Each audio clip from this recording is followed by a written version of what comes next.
Hey guys, what's up? My name is Tom Spark. Welcome back to another video. Today I found some interesting news about Protonmail. Now, Protonmail is one of the lower ranked email providers on my tier list, but it is one of the more popular ones because it's been around for a while and it's marketed itself as, the go-to option, even though I don't think it is. And I think a large majority of other options offer better pricing plans, offer more features, and overall have better reputations. However, today it looks like I found an article from Bloomberg saying that Protonmail may be in talk with Huawei Technologies to put Protonmail on phones for Huawei. Now, if you're not familiar with Huawei, it's basically a Chinese phone manufacturer that makes stuff like the P30 Pro.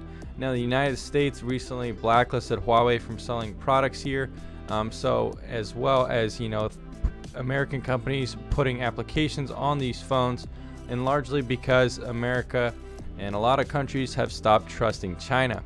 China has largely become very strict in how it allows users to use the internet, and it's become kind of pretty messed up in my opinion with how it's handling user data and citizens and their access to the internet itself.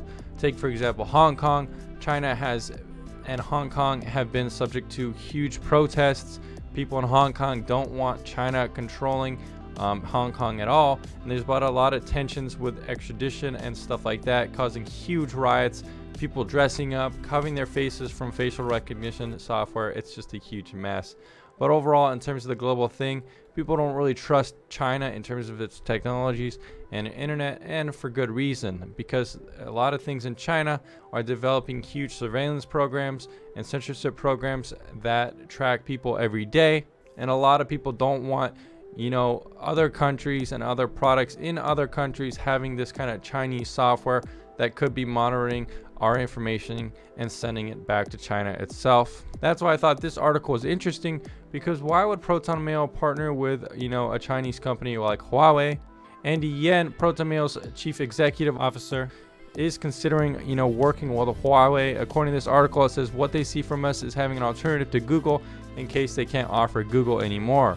Andy Yen is a strict Google critic. He really does not like Google, and of course he always kind of takes a lot of opportunity to trash talk it since it is a competitor to his business. However, in my opinion, I don't know who I would trust more, Google, who is an American company, or Huawei, which is a Chinese company who could be subject to the Chinese government. Now, Andy Yen seems like he could be aware of some of these issues.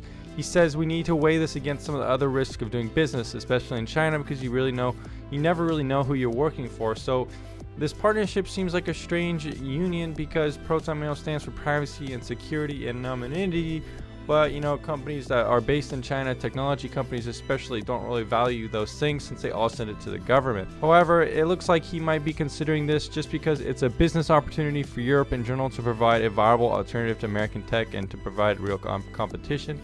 In my opinion, I don't think Protonmail should partner with Huawei. Anyways, guys, I thought this was an interesting article. Let me know what you think down in the comments down below, and I'll see you on another video very soon.